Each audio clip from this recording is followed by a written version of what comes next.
Alright, number 10, chapter 9. So here's the question.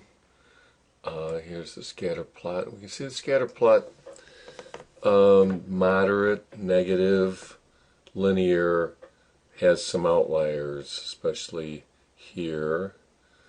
Not any points with what you would call leverage or what we would call influence. These outliers here are closer to the mean of the points on the x-axis, so they're not really affecting things all that much.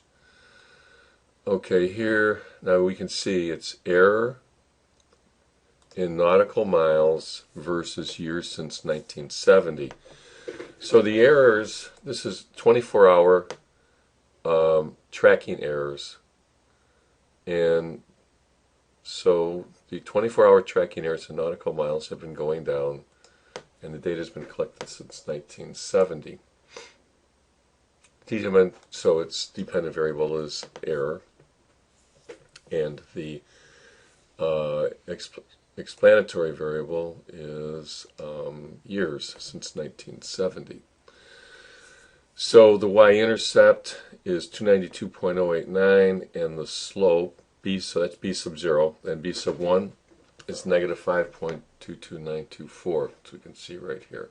R squared is 63.0, and the standard deviation of the residuals is 42.87 right here.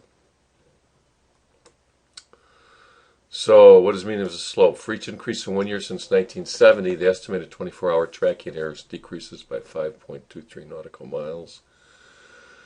Since 1970, the 24-hour tracking errors have decreased by, on average, 5.23 nautical miles every year. In the intercept, in 1970, year 0, the estimated 24-hour tracking error is 292.1 nautical miles.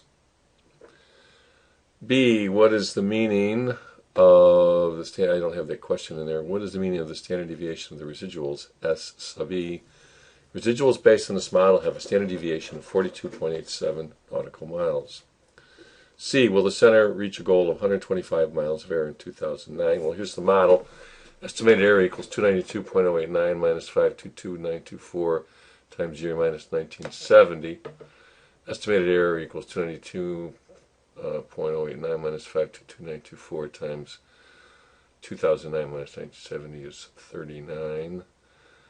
And its estimated error is 88.1 nautical miles.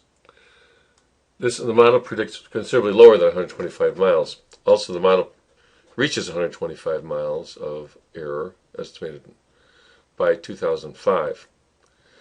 What if their goal is 90 nautical miles? Well, the model reaches 88.1 predicted in 2009, but this is extrapolation behind the data. And then what do you think about these conclusions? We should be cautious about the trend continuing in terms of predicting into the future. Although, obviously, the future, from the point of view of the question, is now the past, but when this question was written, it was the future. And that's that.